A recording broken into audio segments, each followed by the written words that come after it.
Now students, let us continue with correction of sentences. Now, as we were discussing in the previous lecture also, there are some nouns that have an s after them, but that does not make them into a plural noun. For example, economics has an s, but it is singular, it is a singular subject, and it will be followed by a verb that comes after a singular subject only. Economics is my favorite subject. Clear? So बेशक S हैगा economics तो बाद, पर economic तो बाद बेशक S है, पर ਇਹ ਜਿਹੜਾ ਨਾउन ਹੈ it is in singular only, ਇੱਕ ਹੈਗਾ, and it will be followed by is. Economics is my favourite subject. In the same way ਹੁਣ ਦੇਖੋ fish, sheep, deer, they have the same form in singular and plural. Whether we are talking about one fish or one sheep or one deer, heron, or more than one of these species, they have the same form in singular and plural. For example, there are 20 fishes in the tank. So what is wrong with this sentence? Fishes नहीं आना, इत्थे क्या होगा? There are 20 fish in the tank. In the same way, I saw a flock of sheep. So ये तुहानू पता भी होना है. I saw a flock in the झुंड. So I saw a flock of sheep, कि मैं झुंड देखिया भेडां दा, पर इत्थे गड़बड़ की है with the sheeps नहीं कदी भी हुंदा, की हुंदा है I saw a flock of sheep. So naturally we are talking about more than one sheep here because झुंड दी गल हो रही है, but sheeps नहीं हुंदा, it is always sheep. In the same way, he killed some deers. So what is wrong with this? हिरन ਜਿਹੜੇ ਹੈਗੇ ਭਾਵੇਂ ਸਿੰਗੂਲਰ ਹੈ ਭਾਵੇਂ ਪਲੂਰਲ ਹੈ, ਕੀ ਆਏਗਾ? he killed some deer. ਮਤਲਬ ਕਿ ਹਿਰਨ ਦਾ ਜਿਹੜਾ ਪਲੂਰਲ ਹੈ ਉਹ ਵੀ ਕੀ ਹੁੰਦਾ ਹੈ? deer, singular we deer and plural is also deer. he killed some deer. I hope this is clear. ਦੇਖੋ ਇਹਨਾਂ ਨੂੰ fish, sheep, deer ਤੁਹਾਨੂੰ ਪਹਿਲਾਂ ਵੀ ਪਤਾ ਹੋਣੇ ਹੈ.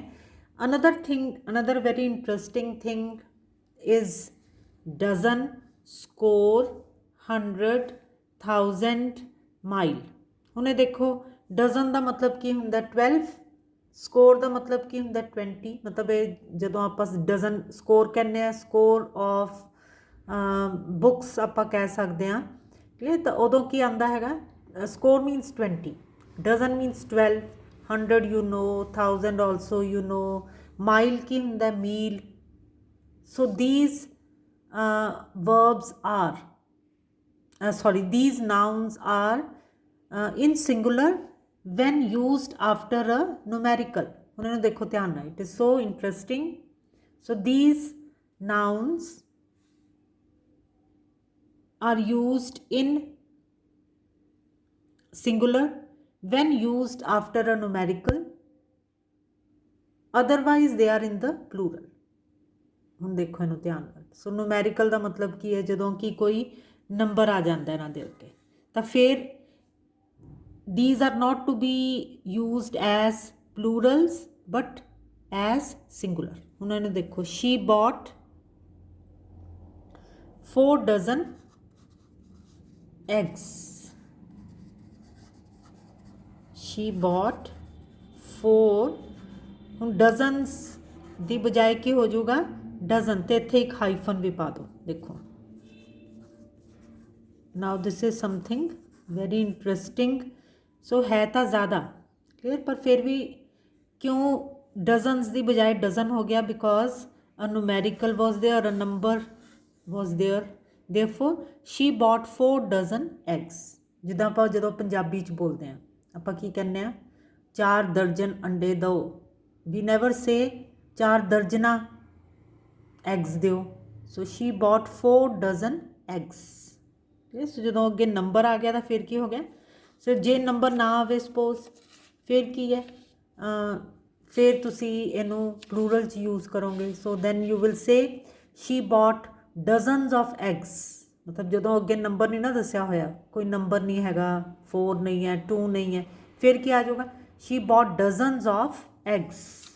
सो this is something I hope you will understand. हुण आ देखो नैक्सट है जिस तरह I bought this bicycle for 500 rupees. Now what is wrong with this, क्योंकि ये अगे न्यूमेरिकल आ गया। सो इत्थे की आएगा, I bought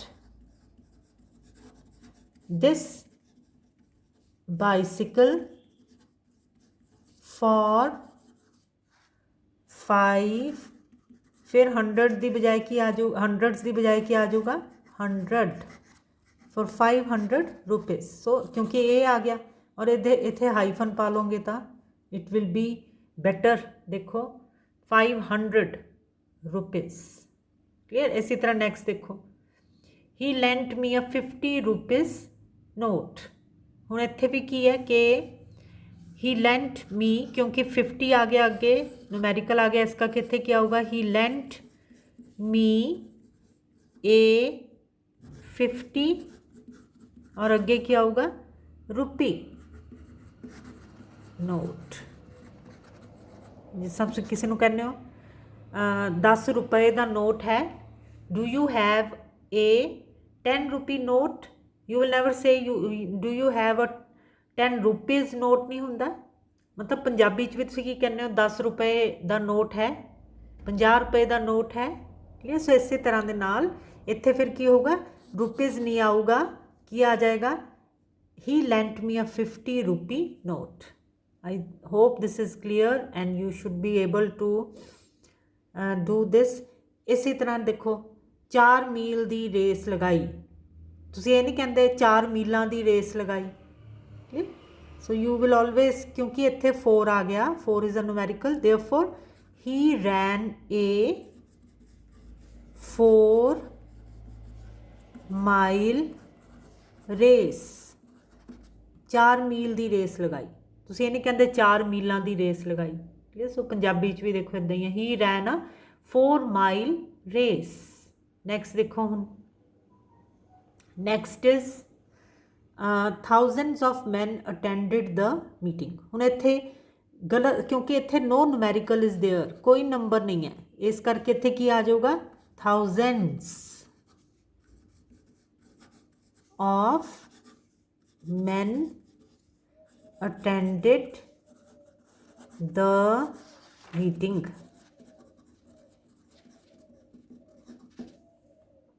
I hope this is clear and this is interesting also.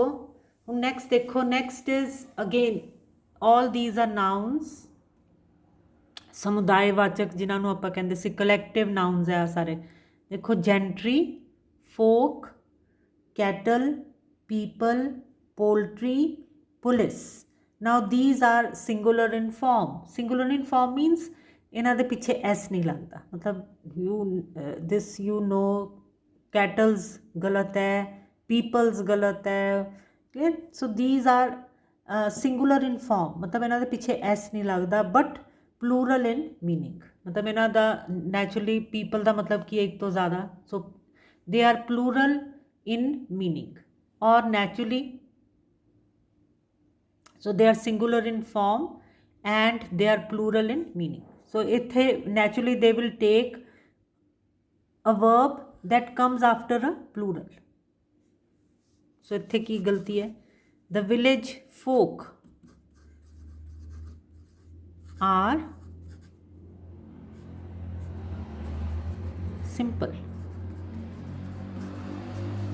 सो बेशक इत्थे एस नहीं लग रहा, पर यदा मीनिंग की है कि ये प्लूरल है, सो इस ये पिछे भी की आऊगा आर। इसी तरह द पीपल, आप कदे ये नहीं कहते the people is happy, you will always say the people are happy, ठीक है। हुण ये देखो अगे भी वही सेम चीज़, पीपल इज़ अवेयर नहीं होगा, people are aware of the reality, ठीक है। नैक्सट इसी तरह देखो the police, the police was going to arrest him गलत हैगा, क्योंकि बेशक ये पिछे एस नहीं आता, पर पुलिस द हमेशा मीनिंग की हैगा, it is to be taken as a plural subject. Therefore the police were going to arrest him. Now जे इत्थे होवे सपोज द पुलिस मैन, फिर ठीक है, फिर क्या होगा, the policeman was going to arrest him, पर क्योंकि उत्थे पुलिस हैगा कल्ला, तो तुसीं फिर की लिखोगे, the police were going to arrest him. So now I make an end I will continue with this in my next lecture.